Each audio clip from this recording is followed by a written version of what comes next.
Every day our electronic devices push a huge number of information notifications. It brings convenience to our lives.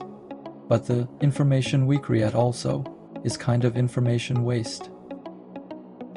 Low-cost marketing and profit-making spam advertisements are sent in large quantities to acquire potential customers at extremely low costs, so as to promote products, services, or fraudulent programs. Cyber attacks and information theft, phishing emails, and malicious links are sent to trick users into clicking, thereby stealing personal information and bank account details while implanting viruses. Resource occupation and interference. Spam takes up mailbox space, server capacity, and network bandwidth, which disrupts normal communications. It may even be used for commercial competition or retaliation. Illegal industry monetization and data collection. User data is collected through methods such as subscription traps and fake lotteries, then resold for profit or used in targeted fraud. Society.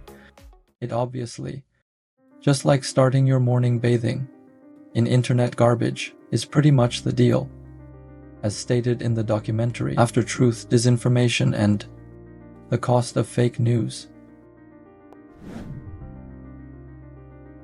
There is this ecosystem that's growing now where people are actually confusing real and fake news, especially if they see it online. This post-truth culture that we're living in has real costs to the people who are victimized by those who come up with these theories and games. People have suffered because of false news that's being spread online. Say 4chan is not, a bathroom may be too polite. Think of the rest stop on the interstate highway. 4chan is a dirty restroom. There's no toilet paper in the toilet roll. The sink has not been cleaned in months. And think about the kinds of things you saw on bathroom walls there. When you use computer, a splash screen that will force itself into your view for even more than 10 seconds. When browsing web pages, pop-up ads may suddenly appear out of nowhere to block the content, with deceptive fake close buttons that are hard to guard against. Such pop-up and splash screen ads have long become a universally loathed electronic junk in the digital world. They are completely devoid of value, yet precisely eat into users' hand.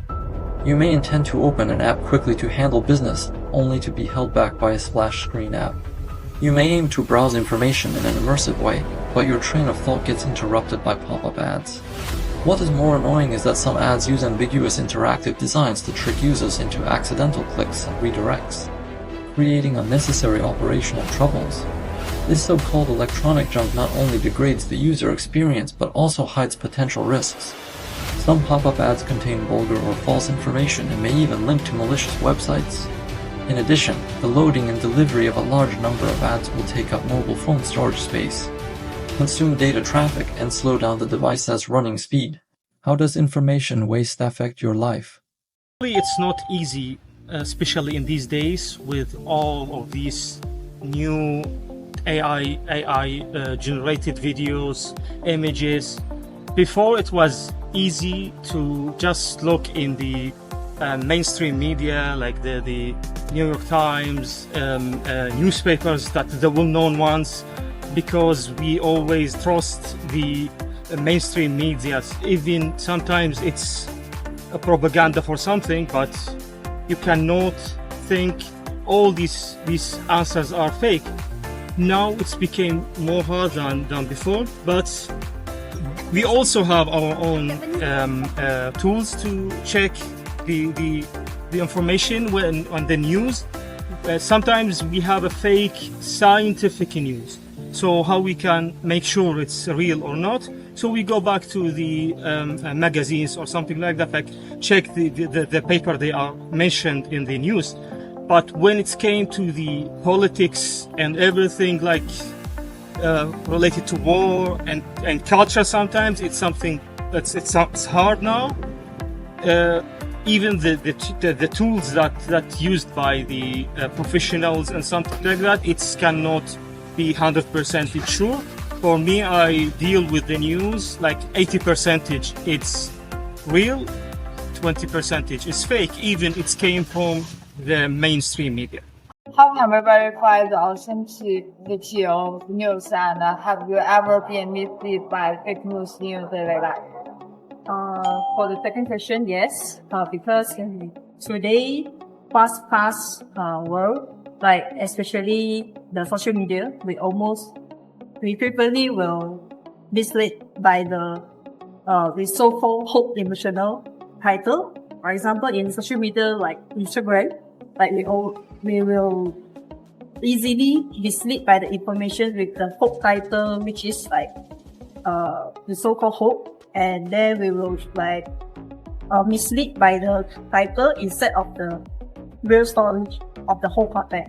Yeah, and how do we to authorize the real information? So I think we have two steps that we can verify the real informations from the news. First one, we can search the resources first before we look into the news, so we can identify the sources of the news, is it real or not. Okay, this one to avoid the information misleading us with the fake news. And then the second one, we should think before we trust 100% in the news that provide us the information. So meaning to say, it's like we have to think what is the content really is, and then who is the writer, and then also what is the content or information that they really want to share to the global or to the social. So I think we have to like think and before we share the information. So that's how we can identify the real sources of the information and to avoid the fake news that mislead us. Yeah, it's a problem. Yeah, thank you. In what way can pop up as can Spanish screen as have you impact on you? For me, for example, I'm user on YouTube. You know YouTube? Yeah. So basically, YouTube has two features between basic and premium. So basically, the basic one, usually when I watch videos or anything in YouTube, okay, usually before we watch the videos, usually at the starting of the video, YouTube has put the ads. About showing second ad. Yeah. So the ads, I think for early, maybe it cannot interrupt other people, but maybe for long, it maybe can interrupt people, because if you want to, for example, want to study, right? So at the early of the video, mostly when I want to study, so basically they have ads, like for example shopping ads, for example bags. So it can distract my focus, and usually I will go and click the button. So I think there has a lot of impacts ads in my life. So basically I must choose in order to buy a premium one. Meaning I must choose to buy a premium to not have ads, or I just watch the ads, so to can watch the videos. So that will be based on your interest to decide if you want to stick it or Yeah. not. Yes. So that will be bringing a lot of convenience. Yes. So I think ads has a lot of advantages and disadvantages. But for me, for example, in YouTube, there's a lot of disadvantages. Okay. Yeah. Thank you. Alright, thank you. How can we verify the authority of news, and how have you ever been missed by fake news in your daily life? Okay, so for me, how I identify fake news and real news is through three ways. First is through paper news, and second is through social medias, like official social medias from Instagram. For example, Singsorabao, BBK News, and various lah. So sometimes I'll miss out with some real news and fake news. So how could I really identify it is a real or fake? I will go to online and search, or either Google's or Microsoft Edge, and there will be a scroll out tab up above. There will be a newspaper news there, so you can click that and like look through it to verify is it correct or not. So that's all from me lah. Thank you. Thank you. Thank you. What can we do about digital junk? Digital junk has long permeated our online lives, yet it remains stubbornly difficult to eradicate. The core reasons boil down to 4 key aspects. First is the resilience of the profit chain.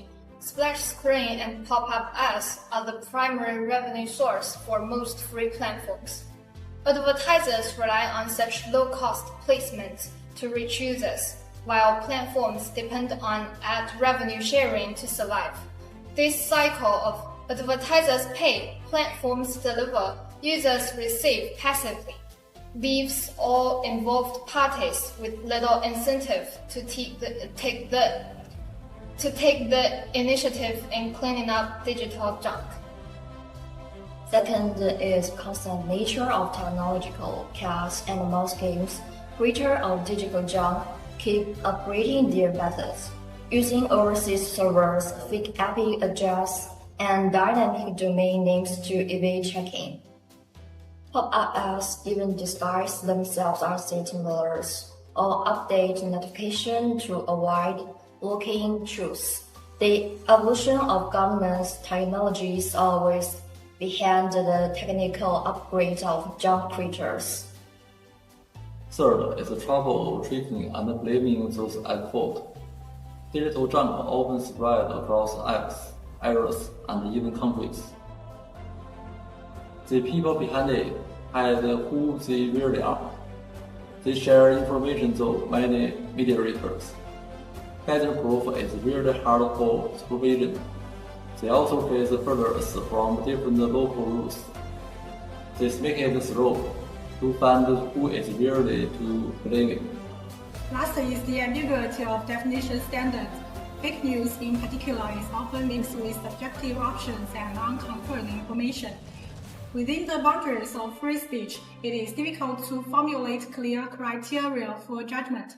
Overly strict regulation may restrict normal expression, while overly lax supervision will allow rumors to spread unchecked, which making it extremely hard to strike the right balance. Regarding digital junk, our voice must be heard. The spread of digital junk shows that people have lost their way in the flood of data. The more information we have, the more critical judgment we need. Otherwise, it is not the information that becomes floating, but our perception.